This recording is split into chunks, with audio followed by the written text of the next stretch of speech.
There are a couple things. I have a whole chapter on, kind of investment suggestions, portfolio allocations, and all that. The main thing to do is a couple things. They're almost constants, not quite, because it's not a set it and forget it type portfolio. But you definitely want 10% gold, and whether it's physical bullion or some kind of fund. I recommend physical bullion, but if you have an ETF or something, at least you get price exposure. Gold mining shares, and you can look at silver miners and all that. But I also recommend a big slug of cash, maybe 30% cash. I recommend lightening up on equities. I think equities have a lot further to fall. There's been a spectacular rally from March 23rd to September 2nd. We had the shortest bear market and the fastest return to a bull market in history. But it doesn't mean this is over. That was sort of, I call the S&P 500, I call it the S&P 6, because it's really only 6 companies that are dragging along the other 494, because it's a cap-weighted index. So when you look at Amazon, Apple, Microsoft, Netflix, Facebook, and Google, or Alphabet, those 6 stocks are almost 40% of the weight of the index. So if they go up, the index goes up. A lot of people don't pick stocks anymore, they just buy index funds. So their index funds go up. So it's all sort of going up together. It's all good, but there are 2 problems with that. Number one, how sustainable is that? And by the way, the 6 companies I mentioned, they're the least affected by the pandemic. Meanwhile, so my point is that the stock market is completely detached from the economy. It used to be the stock market was kind of a proxy for the economy, not exactly, but to some extent. That's not true anymore. Those 6 stocks, and others like it, they're some of the tech names, they're just in a world of their own. The economy is in very bad shape, and we're so. And I'm happy you brought that up, Jim, because you're absolutely right. The stock market is painting one picture, but the economy is telling us something different. So what is the real truth here? And that leads me to my other point about the debate of inflation versus deflation. And I know you're one of the few experts out there saying actually, the Fed wants an inflationary environment, but they might not get it. Right. Well, I've said that for a long time, and they haven't been able to get it for a long time. It's just literally in the past few weeks that the Fed has come out and more or less admitted this in a couple of respects. But so first of all, the idea that money printing causes inflation is just not true. Now, everyone believes it's true. The monetarists, the Milton Friedman followers, the Austrian economists, even the neo-Keynesians say, yeah, if you print a lot of money, you get inflation.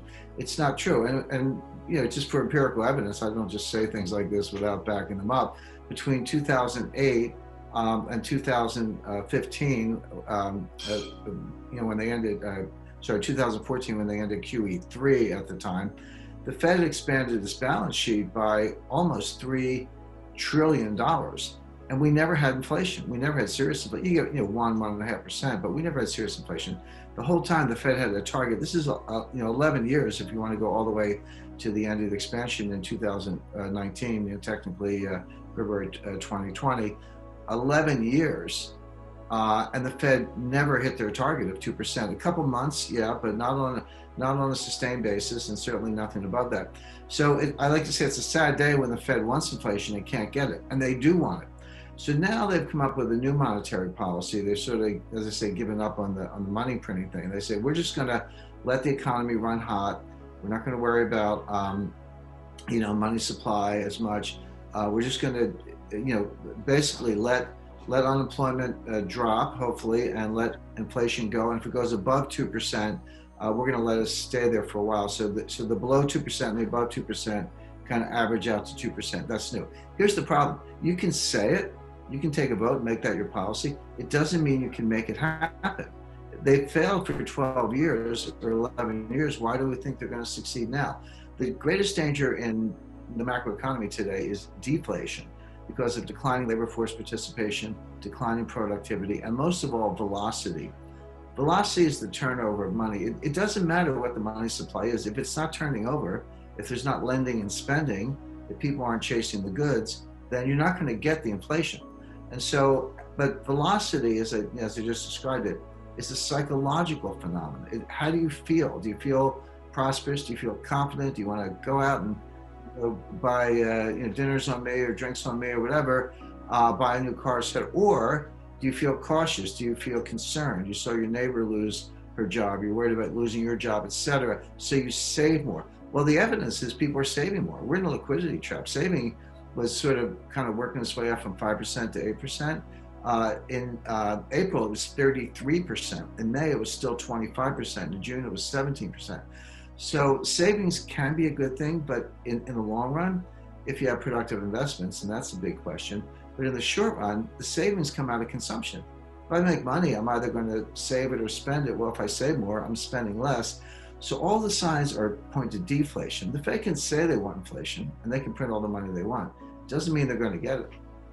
So despite the zero rate environment, Jim, you're saying that people are still saving. That is the evidence. They're not just still saving. You're right about that, Danielle. They're saving more than ever. These are like Chinese levels of savings rates. Now, it makes sense, right? If you lost your job, you're going to, hey, I got to pay the rent. I got to pay the mortgage or the kids' tuition or healthcare. So I'm going to save more. I'm going to cut out, dinners and vacations and club memberships and discretionary items.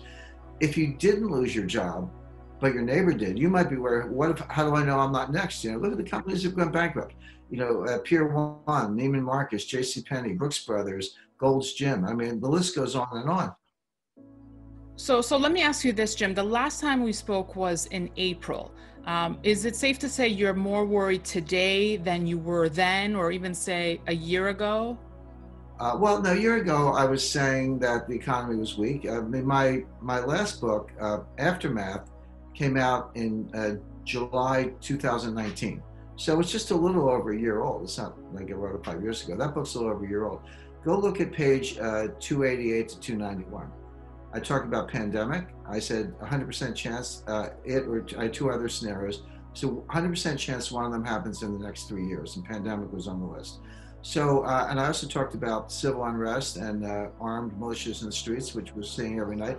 So everything that's happening now, I forecast in my book, Aftermath, which came out in July 2019. You can just go look it up.